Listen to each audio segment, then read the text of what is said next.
Hello? Hello. Oh, ba't ka napatawag? Gabing-gabi na. Sino na to ulit? Ano ba pre? Si George to. Ikaw yung tumawag ah.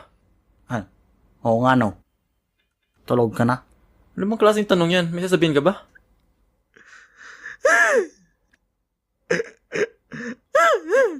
Oo, pre. Umiyak ka ba? Anyari?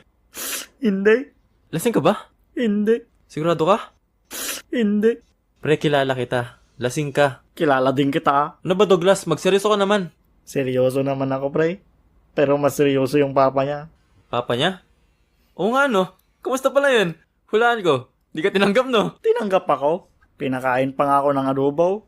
Tapos nag-chat pa kami ng papa niya ng Alfonso. Pero panaginip. Hay nako Douglas, sabi ko naman sa'yo, maghanap ka ng trabaho, itigil mo yung bisyo mo, at baguhin mo yung buhay mo. Baguhin. Ikaw nagturo sa akin mag-chat pre. Mambabae. Mangutang. Mutang? Pre, ikaw nga itong may utang sa akin eh. Tsaka dati na yun. Sinasabi ko magbago ka kasi tumatanda na tayo. Di mo ako tutulungan. Tinutulungan na kita. Sinasabi ko na yung mga dapat mong gawin. Ano ba bang tulong kailangan mo? Wala. Akala ko, samahan mo ko mag-chat, mag-relax. Maghanap ng babae, ng solusyon sa problema ko. Tapos papayuhan mo ko. Alam ko na yung style mo na yan. Dadami mo pa ako sa kalokohan mo. Na, nung wala kang brief, nung magsiswimming tayo, pinahiram ko sa'yo yung brief ko. Pinagmamalakan mo yung brief mo?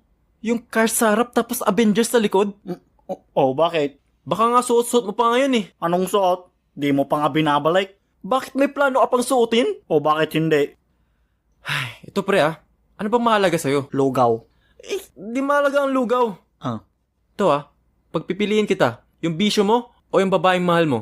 syempre yung babae, O yun naman pala eh. yung may lugaw. Alam mo, wala nang pupunta nitong pinag-uusapan natin. Bahala ka na nga dyan.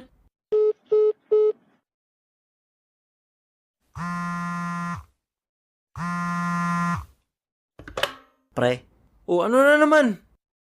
tulog ka na.